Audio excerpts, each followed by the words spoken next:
সবাই প্রবাসী শ্রমিকের পাঠানো অর্থে বাংলাদেশ অর্থনৈতিকভাবে সচ্ছল হচ্ছে। প্রতি মাসে 3 থেকে 4 বিলিয়ন এবং রিজার্ভের পরিমাণ 31 বিলিয়ন ডলার পর্যন্ত বৃদ্ধি পাচ্ছে।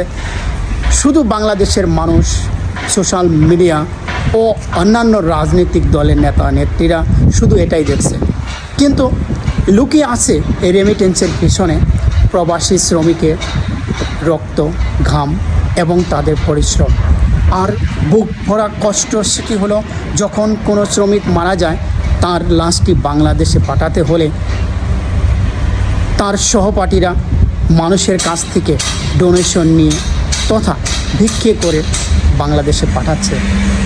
এটা খুবই উদ্বেগজনক, দুঃখজনক। আমি দীক্ষা জানাই বাংলাদেশের এরকম পলিটিক্স এবং নেতা নেত্রী ও বিশ্লেষকদের, যারা কখনোই এই প্রবাসীদের কষ্টের কথা বলতে পারে না।